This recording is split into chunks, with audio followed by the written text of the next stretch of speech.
தமிழில் முதல் பக்தி சேனல் சாய் டிவி.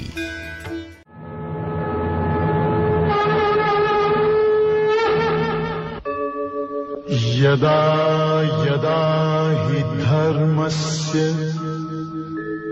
ग्लानिर्भवति भारत अभ्युत्थानम् अधर्मस्य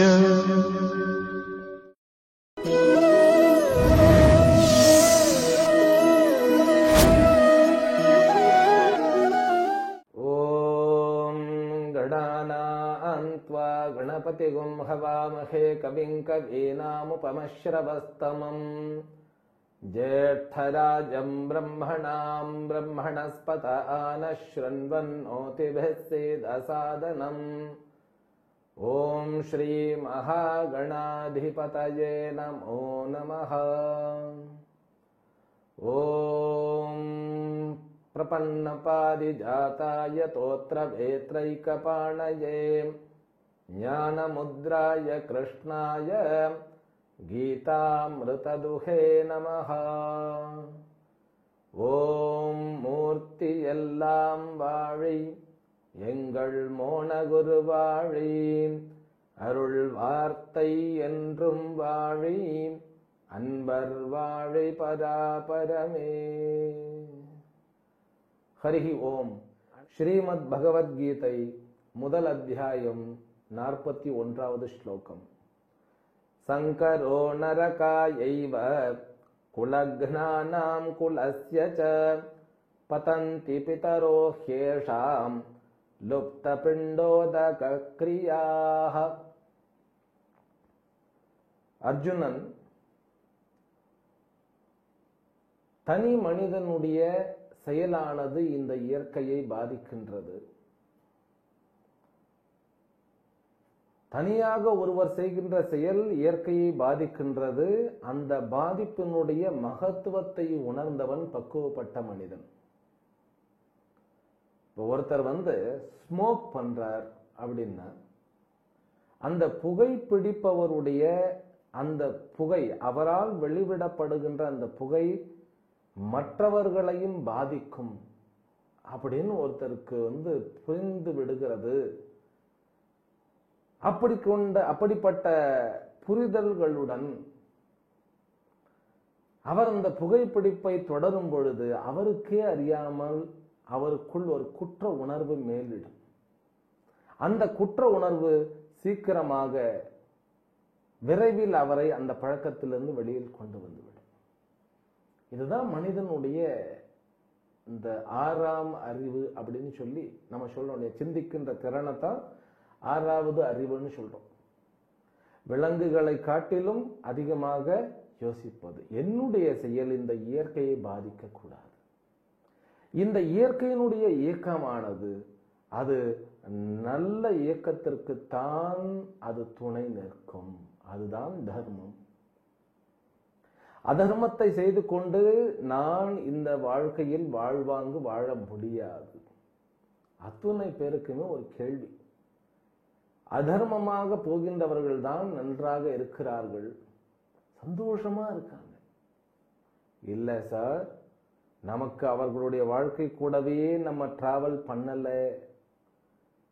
அநியாயம் செய்பவர்களும் அதர்மம் செய்பவர்களும் நிம்மதியாக இருக்கிறார்கள் என்பது இல்லை.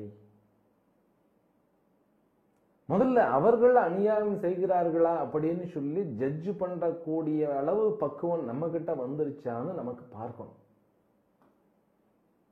நம்ம செய்யறது தர்மமா அல்லது அதர்மமா என்றால் இந்த தர்ம கர்ம சூக்ஷ்மம் என்பது மிகவும் ஆழமானது. 4வது அத்தியாயத்தில் கிருஷ்ணர் இந்த விஷயத்தை மிகவும் ஆழமாக தீர்க்கமாக விசாரிக்கக்கூடிய அந்த விசாரணையை சொல்லி நமக்கு கொடுத்திருக்கின்றார். அந்த இடத்தில் அவர் சொல்லும் பொழுது கஹனா கர்மனோ கதிஹின்னு சொல்றார். அதாவது கர்மனோ ஹ்யபி போத்தவ்யம் போத்தவ்யம் ச விகர்மணஹ அகர்மணச்ச போத்தவ்யம் கஹனா கர்மனோ கதிஹி அப்படின்னு சொல்றாரு.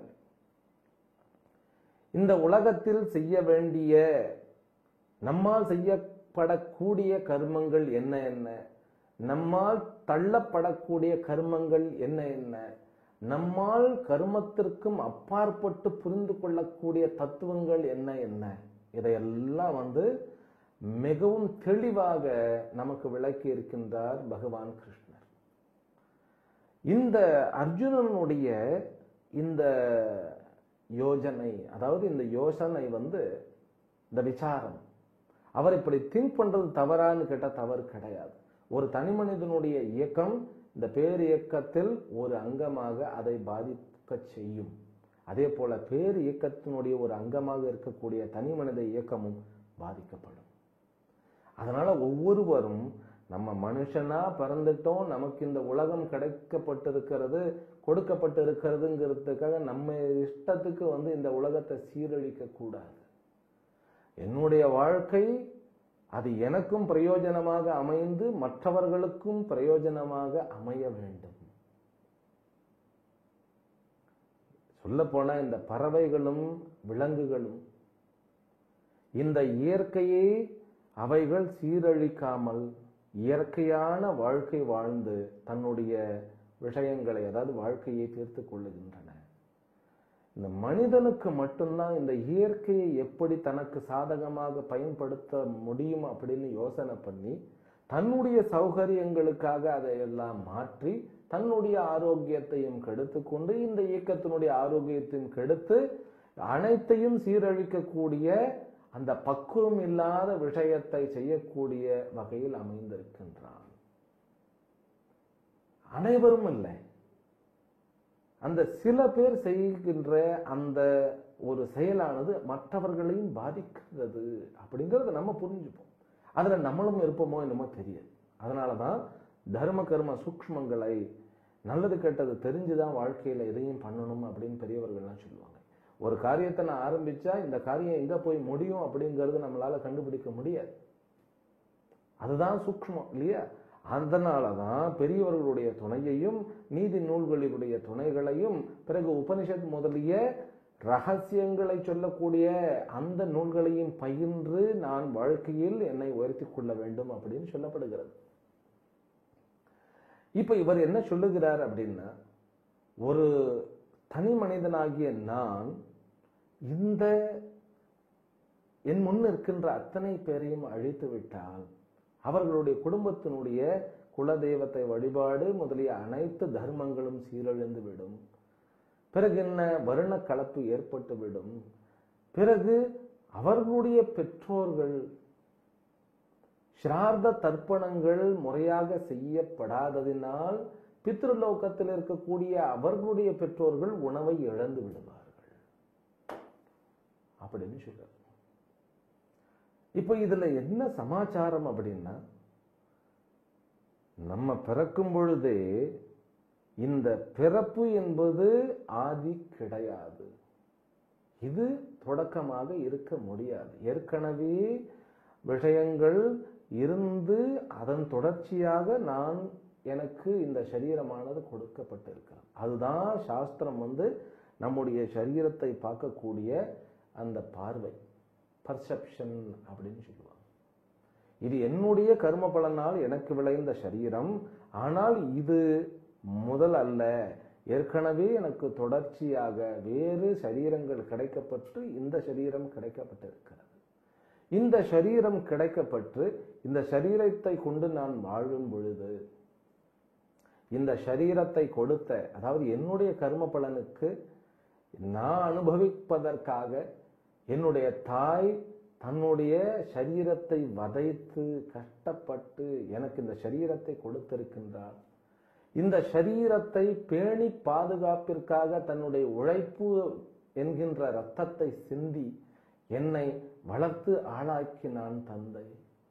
இந்த இருவருக்கும் நான் உயிருடன் இருக்கின்ற வரைக்கும், அவர்கள் உயிருடன் இருக்கின்ற வரைக்கும் அவர்களுக்கு உணவு கொடுத்து அவர்களுக்கு வேண்டிய அனைத்தையும் பேணி பாதுகாக்க வேண்டியது என்னுடைய கடமை என்பதை புரிந்து கொண்டவன் தான் தலை சிறந்த மகன் இல்லையா?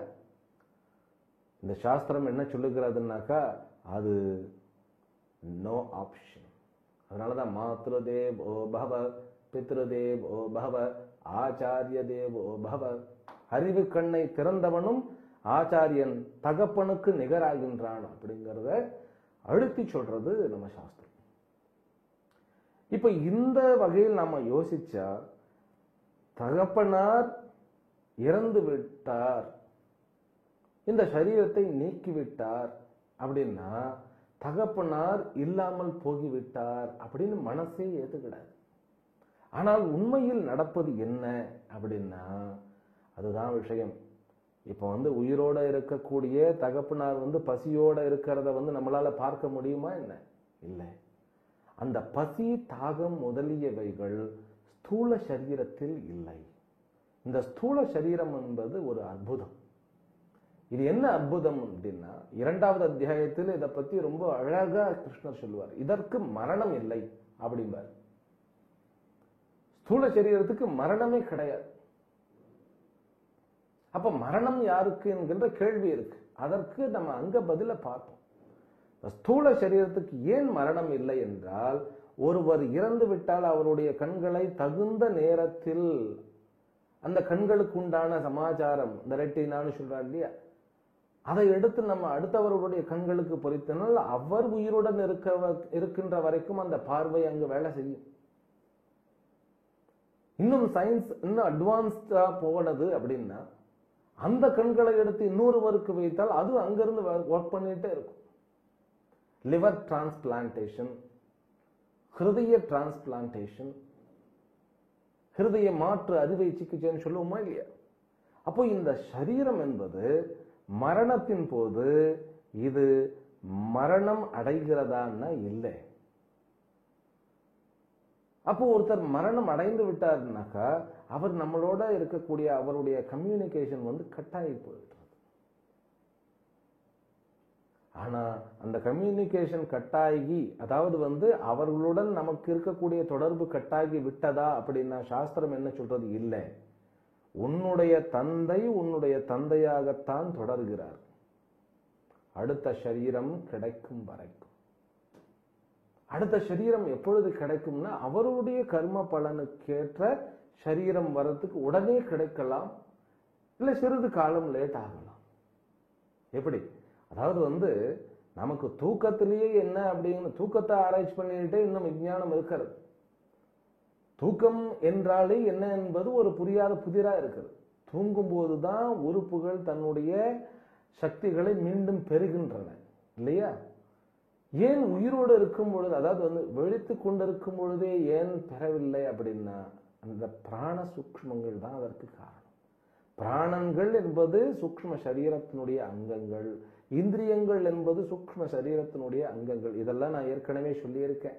17 சமாச்சாரங்கள் சூக்ஷ்ம சரீரம்.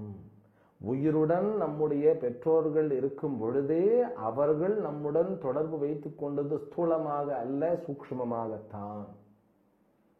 இந்த ஸ்தூலங்கிறது சும்மா பார்க்கறதுக்காக.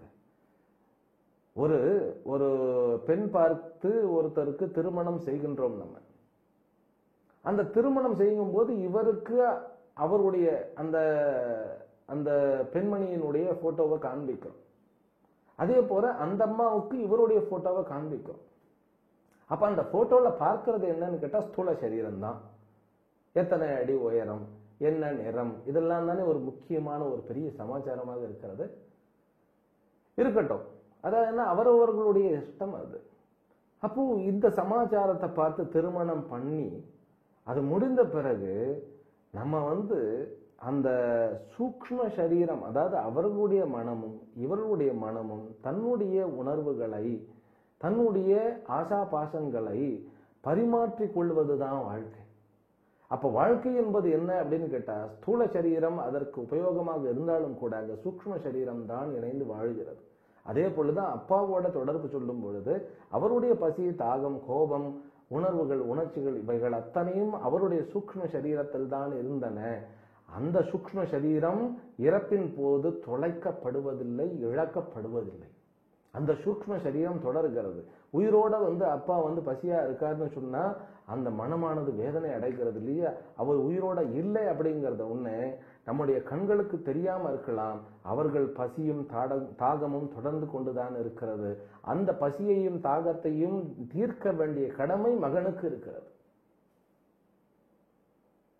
இது என்ன, இது கட்டப்பட்ட ஏதோ நமக்கு சாக்குக்காக, நமக்கு இறந்தவர்களுடன் ஏதாவது ஒரு தொடர்பு வேண்டுமே என்பதற்காக இது நமக்கு உருவாக்கி கொடுக்கப்படவில்லை. இந்த சமாச்சாரம் எல்லாம் இதற்கெல்லாம் ப்ரூஃப் தேட முடியாது. இன்ஃபேக்ட் கர்மத்திற்கு பலன் இருக்கு அப்படிங்கறத பல பேர் ஏற்றுக்கொள்வதில்லை. ஆனால் தான் கஷ்டப்படும் பொழுது கொஞ்சம் சிந்தனை செய்யக்கூடிய சக்தி இருந்தால், இந்த கஷ்டம் நான் ஏன் படுறேன் அப்படின்னு யோசனை பண்ணுபவருக்கு அந்த சூக்ஷ்மங்கள் ஓரளவுக்கு புரிய ஆரம்பிக்கும். அதனாலதான் நம்முடைய இயற்கையானது மரணத்தை எப்படி எதிர்கொள்வது, அந்த மரணத்தை அடைந்த மனிதர்களிடம் எப்படி தொடர்பு கொள்வது. அப்போ என்னுடைய தந்தையார் அடுத்த சரீரம் வாங்கி கொண்டு போயிருப்பார்னு நம்பிக்கையில வாழ்றதா, இல்ல அவ்வளவுதான் அக்கௌண்ட் முடிஞ்செடுத்து அப்படின்னு விலங்குகள் கண்டு கொள்வதே இல்லை இல்லையா? கொஞ்ச நேரம் பார்க்கும். அந்த விலங்குகளும் கூட தன்னுடைய பிரியமான சொந்தமான கூட வாழ்ந்த அந்த உயிர் இழந்தெடுத்துன்னா கொஞ்ச நேரம் அப்படியே வருத்தமா தான் இருக்கும்.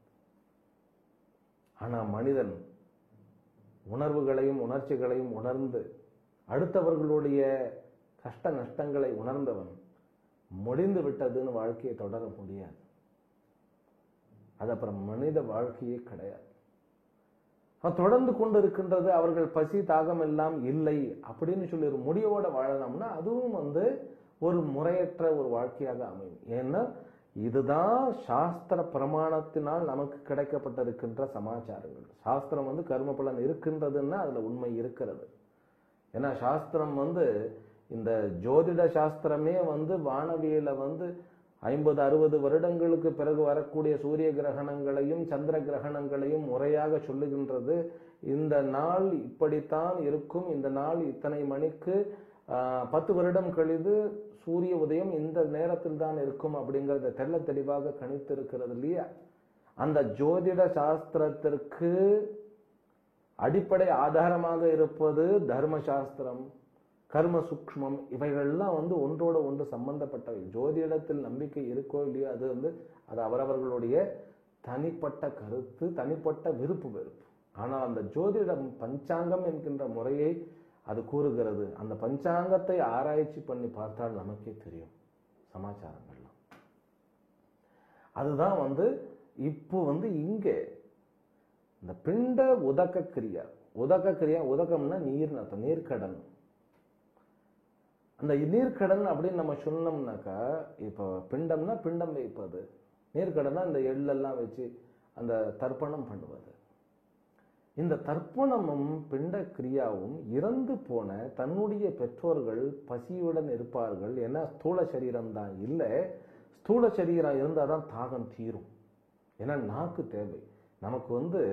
ஜலத்தை, அதாவது தண்ணீரை குடிப்பதற்கு நாக்கு தேவை, உணவை சுவைத்து சாப்பிடுவதற்கு நாக்கு தேவை. அதனாலதான் கனவில் நமக்கு பசி எவ்வளவு இருந்தாலும் தாகம் எவ்வளவு இருந்தாலும் நம்ம எவ்வளவுதான் தண்ணீர் கனவில் குடித்தாலும் பசியும் தாகமும் அடங்குவதில்லை. ஏனென்றால் அங்கு சூக்ஷ்ம சரீரம் இல்லை, ஸ்தூல சரீரம் இல்லை. இந்த ஸ்தூல சரீரம் தான் இந்த பசி தாகத்திற்கு ஒரு உதவிகரமாக அதை தீர்ப்பதற்காக நமக்கு அமைந்திருக்கிறது. அந்த ஸ்தூல சரீரம் இல்லைன்னாக்கா அந்த உணவை மென்று தின்று அதன் மூலமா சூக்ஷ்ம சரீரமானது சாட்டிஸ்பேக்ஷன், திருப்தியை அடைகிறது. அது அங்க இல்லை. அவருக்கு அடுத்த ஜென்மம் கிடைத்து போயிருப்பாரான்னு தெரியல. இடைப்பட்ட நேரத்தில் அந்த பசி தாகத்துடன் இருந்தால் அந்த உயிர் ஏங்கும் இல்லையா, எனக்கு பசியா இருக்கிறதுன்னு. இதெல்லாம் உண்மையில சயின்டிபிக்கா ப்ரூஃப் பண்ணி இருக்கிறார்களா அப்படின்னாக்கா இல்லை இல்லை.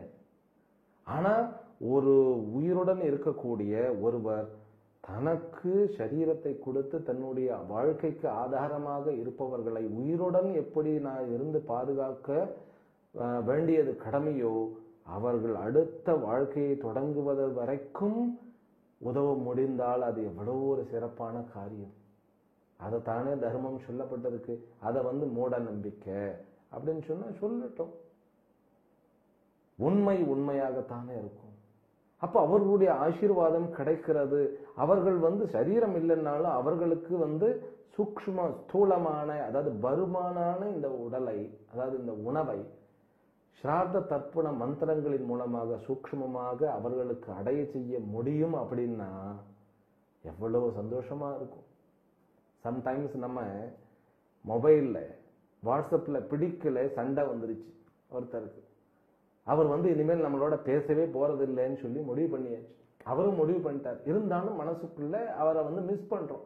மனசு இல்லையா, மிஸ் பண்ண உடனே அவர் ஏத்துக்கிடுறாரோ இல்லையோ, நம்ம ஒரு மெசேஜை அனுப்பி வைப்போம். எப்படி? நம்ம ஒரு மெசேஜை அனுப்பி வைப்போம். பார்த்தா பார்க்கட்டும் அப்படின்னு சொல்லி அனுப்பிட்டு அக்கவுண்ட்லெஸ்ஸா, ஒரு அனானிமஸா நம்மளால அனுப்ப முடியுதா இல்லையா?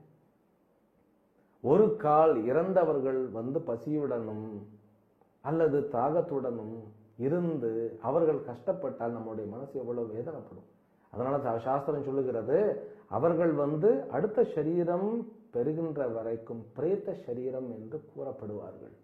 அந்த ஸ்டேட்ல இருக்கும் பொழுது இந்த பிண்ட தானம், ஸ்ரார்த்த தர்ப்பணங்கள் அவர்களுக்கு மாபெரும் உணவாக அமைகின்றது. அந்த உணவை அவர்கள் வாங்கி கொண்டு நமக்கு ஆசீர்வாதங்கள் செய்கிறார்கள். உயிரோட இருக்கும்போது எப்படி ஆசீர்வாதம் செய்கிறார்களோ அதே மாதிரி இறந்த பிறகும் அவர்கள் ஆசீர்வாதம். இப்ப நமக்கு ஒரு டவுட், சந்தேகம் என்ன வரும்னு கேட்டா, அவர்கள் உடனடியாக சரீரம் கிடைத்து போயிருந்தால் அப்ப நாம் பண்ற இந்த பிண்டமும் உதக்க கிரியாவும் எங்க போகும்? வேஸ்டா போயிடும் இல்லையா? அப்படின்னா இல்ல, அதுதான் கர்மத்தினுடைய சூக்ஷ்மம். ஒரு தடவை நாம பண்ணிட்டோம்னா அதனுடைய கர்ம பலன் போய் சேர வேண்டிய இடத்தில் போய் சேர்ந்து விடும். அப்படி அவர்கள் அடுத்த சரீரத்திற்கு சென்று விட்டார்கள் என்றால் நீ செய்த ஸ்ராத தர்ப்பணங்கள் உனக்காக காத்து கொண்டிருக்கும். உன்னுடைய சரீரத்தை நீ விட்டு விட்டு அடுத்த சரீரத்திற்காக நீ காத்து கொண்டு இருக்கும் பொழுது உன்னுடைய மகன் கொடுக்கின்றானோ இல்லையோ, நீ செய்த ஸ்ரார்த்த தர்ப்பண முறைகளும் அந்த உணவும் உனக்காக காத்து கொண்டிருக்கும். இதெல்லாம் என்னன்னு கேட்டா, மனித சமுதாயத்தினுடைய உயர்ந்த சூக்ஷ்மங்களை புரிந்து கொண்டவர்களால் ஏற்றப்பட்ட விஷயங்கள். இது அடுத்த சமுதாயம் புரிந்து கொள்ளப்படலை, அடுத்த சமுதாயமானது இதை புரிந்து கொள்ள முடியவில்லை, அதனால் அவர்கள் மூட நம்பிக்கை என்று சொன்னால் அதை நம்ம ஏற்றுக்கொள்வதற்கு நமக்கு அவசியம் இல்லை. நம்ம we have the duty to make them understand. நம்ம நமக்கு ஒரு கடமை இருக்கு, அவர்களுக்கு புரிய வைக்க வேண்டிய கடமை இருக்கு. என்ன சொல்லணும், நம்ம நீங்கள் எல்லாம் காட்டுகளுக்குள், அதாவது ஆரண்யத்திற்குள் ஆதிவாசிகளாக தெரிந்து கொண்டிருக்கும் பொழுது இங்கெல்லாம் உபனிஷத்தெல்லாம் எழுதி வானவியலை எல்லாம் கண்டுபிடித்து வாழ்க்கை எப்படி இருக்க வேண்டும், நெருப்பை எப்படி பயன்படுத்த வேண்டும், நீரை எப்படி பயன்படுத்த வேண்டும், காற்றை எப்படி பயன்படுத்த வேண்டும், ஆகாசத்தை எப்படி பயன்படுத்த வேண்டும், மந்திர உச்சாரணைகளின் மூலமாக இயற்கையின் மூலமாக எப்படி நம்மளை தூய்மை செய்து கொள்ளுவது, இயற்கை தூய்மை செய்யப்பட்ட இயற்கையை எப்படி பேணி பாதுகாப்பது, இவ்வளவு விஷயங்களையும் கண்டுபிடித்த நம் சனாதன தர்மத்தை நம்ம தன்னம்பிக்கையுடனும் உத்வேகத்துடனும் தைரியத்துடனும் அடுத்தவர்களுக்கு எடுத்து சொல்ல வேண்டிய கடமை நமக்கு இருக்கு. அதனாலதான் இந்த விஷயத்தை, இந்த உதக கிரியா, பிண்டதானம் அல்லது நீர்க்கடன் சொல்லப்படக்கூடிய தர்ப்பணம், இது அத்தனையுமே கர்ம சூக்ஷ்மம். இந்த தர்ப்பணம் முதலிய பிண்ட காரியங்கள் நடக்காமல் போய்விடுமே கிருஷ்ணா, அதற்கு நான் காரணமாக அமைந்து விடுவேனே அப்படின்னு சொல்லி அர்ஜுனன் கிருஷ்ணரிடம் முறையிடுகின்றான்.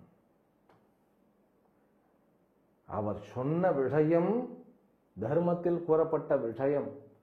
இதை இப்ப சொல்லுகின்ற அர்ஜுனன் இத்தனை காலமும் போரிட்டு மற்றவர்களை மாய்த்து தன்னுடைய வெற்றி கனியை பறித்து கொண்டு சந்தோஷமாக இருந்தான் இல்லையா, அப்ப நினைச்சு பார்த்திருக்கணும் இல்லையா? இது தர்மம் அண்ட் அதர்மம், இந்த இரண்டும் மோதி கொள்ளும் பொழுது இங்க தர்ம அதர்ம யுத்தம் தானே. இதை விஷயம் புரியாம தர்மா தர்ம யுத்தம், தர்மா தர்ம யுத்தம் எல்லாம் சொல்லிட்டு தெரியப்படாது. சரீரத்திலேயே தர்மத்திற்கும் அதர்மத்திற்கும் யுத்தம் எப்பயுமே உண்டு. இப்ப நம்ம வேண்டாததை, ஃபாரின் பாடின்னு சொல்லுவோம் இல்லையா, உடலுக்கு ஒவ்வாததை நம்ம தின்று விட்டோம், சாப்பிட்டு விட்டோம் அப்படின்னா இந்த உடல் அதை வெளியேற்றுகின்ற வரைக்கும் அந்த உடல் போராடும். அதைத்தான் நம்ம வியாதின்னு சொல்லிடுறோம். அந்த அந்த அந்த விஷயமானது செரிக்கப்பட முடியலன்னா அதை எப்படியாவது உடலிலிருந்து வெளியேற்ற வேண்டும், தள்ள வேண்டும்னு சொல்லி அத்தனை சமாச்சாரங்களும் போராடும். அது தர்மம் தானே. அந்த மாதிரி நான் உடலுக்கு வேண்டியதை கொடுத்தால் அது எனக்கும் நல்லது, என்னுடைய செயலுக்கும் நல்லது இல்லையா? அதே மாதிரி நான் இந்த உலகத்தில் செய்ய வேண்டியதை செய்தால் அது எனக்கும் மற்றவர்களுக்கும் நல்லதாகத்தான் அமையும். ஆனால் எந்த இடத்துல எப்படி அப்படின்னு சொல்லி அதற்கு வரையறைகள், வரைமுறைகள் உண்டு. எப்படி தர்மம் கத்தி எடுத்துக்கொண்டு ஒருவரை கிழிப்பது அதர்மம் என்று சொல்லுகிறதோ, அதே தர்மம் கத்தி எடுத்துக்கொண்டு அதே வயிற்றை கிழித்து ஆபரேஷன் செய்து, அதாவது அறுவை சிகிச்சை மூலமாக ஒருவரை காப்பாற்ற நினைத்து செய்யப்படுவது தர்மம்னு ஒத்துக்கொள்ளுகிறது.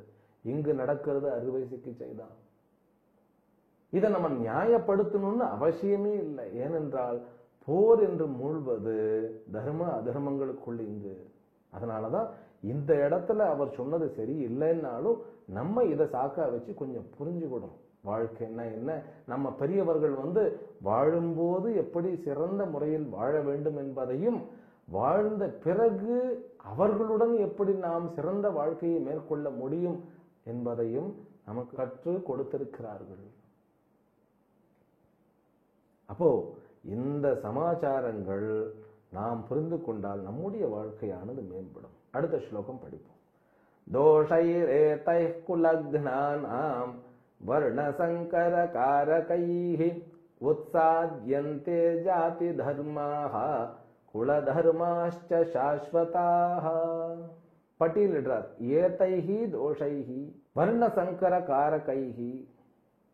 இந்த குற்றங்கள் எல்லாம் நான் இப்ப சொன்னேன் இல்லையா கிருஷ்ணா, இந்த குல தர்மத்தை அழிப்பது, அதனால் அவர்களுடைய அத்தனை குலமும் நாசமாவது, குலத்தை அழித்து, அதாவது ஆண்களை அழிப்பதன் மூலமாக குல தர்மத்தை அழித்து குடும்பங்களை சிதைத்து, அதனால் இந்த பேர் இயக்கத்திற்கு ஊறு விளைவித்து, இந்த உலகம் மட்டுமல்லாமல் பித்ரு உலகத்தில் இருக்கக்கூடிய அனைவரையும் உணவில்லாமல் செய்யக்கூடிய இவைகளின் மூலமாக ஜாதி தர்மங்களும் குல தர்மங்களும், நிலையான ஜாத்தியன்னாக்க இங்க தவறாக புரிந்து கொள்ளக்கூடாது, மனித சமுதாயம்னு அர்த்தம். மனித சமுதாயத்தினுடைய தர்மங்களும் அந்த குடும்ப தர்மங்களும் குல தர்மங்களும் சீரழிந்து அவைகள் மலிந்துபட்டு அழிந்துபட்டு போகின்றன. இந்த குற்றங்கள் எல்லாம் நம்ம பண்ணணுமா அப்படின்னு சொல்லி, காயத்ரி என்பதே பூஹு புவஹா சுவஹா, 3 லோகங்கள் இருப்பதாகத்தான் சொல்லுகின்றன. அது மட்டுமல்ல, இந்த சாஸ்திரம் என்பது 7 லோகங்கள், 7 மேலே இருக்கக்கூடிய 7 லோகங்களும் கீழே இருக்கக்கூடிய 7 லோகங்களும் சாஸ்திரத்தில் கூறப்பட்டு நிச்சயிக்கப்பட்டு இருக்கின்றன. அது 7 லோகங்கள்னாக்கா எத்தனை கிலோமீட்டர், மேலையா கீழையா அப்படின்னா, பூமிக்கு வெளியில போனா மேல கிடையாது, கீழே கிடையாது. அப்ப எந்த நோக்கத்தில் சொல்லப்பட்டன? அவைகள் எல்லாம் புராணத்தில் மிகவும் ரகசியமாக சொல்லப்பட்டு இருக்கின்றன. புராணத்துல எந்தெந்த இடத்துல சொர்க்கலோகத்தை பத்தி சொல்லி இருக்கிறதோ அந்த இடத்துல எல்லாம் ஆச்சாரியனை கேட்டு எப்படி புரிந்து கொள்ள வேண்டுமோ அப்படி புரிந்து கொள்ள வேண்டும். இதை ஸ்தூலமா அப்படியே சொன்னதை அப்படியே புரிந்து கொண்டால் அது நமக்கு தவறாகத்தான் தெரியும். அதனால புராண சூக்ஷ்மங்கள் அப்படின்னே நம்ம தனியா ஒரு டாபிக் பேசணும். புராணத்தில் இருக்கக்கூடிய சூக்ஷ்மங்கள், புராணத்துல அவர்கள் எத்தனையோ சமாச்சாரங்கள் கற்பனைக்கும் எட்டாத விஷயங்களாக சொல்லப்பட்டிருக்கின்றது. அப்படி அல்ல, சில விஷயங்களை நமக்கு புரிய வைப்பதற்காக அவைகள் அப்படி நமக்கு சொல்லப்பட்டிருக்கின்றன. அடுத்த ஸ்லோகத்தை படிச்சிருவோம். உத்சன்ன குல தர்மாணாம் மனுஷ்யாணாம் ஜனார்தன நரகே நியதம் வாசஹ பவதீத்யனுசுஷ்ரும அஹோ பதமஹத் பாபம் கர்த்தும் யவசிதா வயம் யத்ராஜ்ய சுகலோபேன ஹந்தும் ஸ்வஜனமுத்யதாஹ. இன்னொரு ஸ்லோகத்திலே அவர் முடிச்சிடுறார். यदि माम प्रतीकारम् अशस्त्रं शस्त्रपाणयः धार्तराष्ट्रारणे हन्युः तन्मे क्षेमतरं भवेत्. கடைசியில் அவர் என்ன சொல்றார், இப்படியெல்லாம் நாம் பண்ணினா நமக்கு நீண்ட கால நரக வாழ்க்கை என்பது கண்டிப்பாக சித்திக்கும். அப்புறம் சொல்றார், அஹோ பத்து மகத்து பாபம், ஐயோ என்ன பாபம் பண்ண நம்ம துணிஞ்சோம், நல்ல வேளை எனக்கு இப்ப சிந்தனை திறன் வந்துட்டதுனால எப்படியோ நம்ம தப்பிச்சுக்கலாம் கிருஷ்ணா அப்படின்னு சொல்லி அவருடைய கடைசியில் அவர் எப்படி முடிக்கின்றார் என்பதை நாம் அடுத்த தொடர்பில் நாம் அதை தொடர்ந்து பார்ப்போம் என்பதுடன் இந்த உரையை நிறைவு செய்கின்றேன். இன்றைய உரையை நிறைவு செய்கின்றேன். ஹரி ஓம். ஓம் பூர்ணமதః பூர்ணமிதம் பூர்ணாத் பூர்ணமுதச்யதே பூர்ணஸ்ய பூர்ணமாதாய பூர்ணமேவாவசிஷ்யதே. ஓம் சாந்தி சாந்தி சாந்தி. ஹரி ஓம். ஸ்ரீ குருப்யோ நமः. ஹரி ஓம்.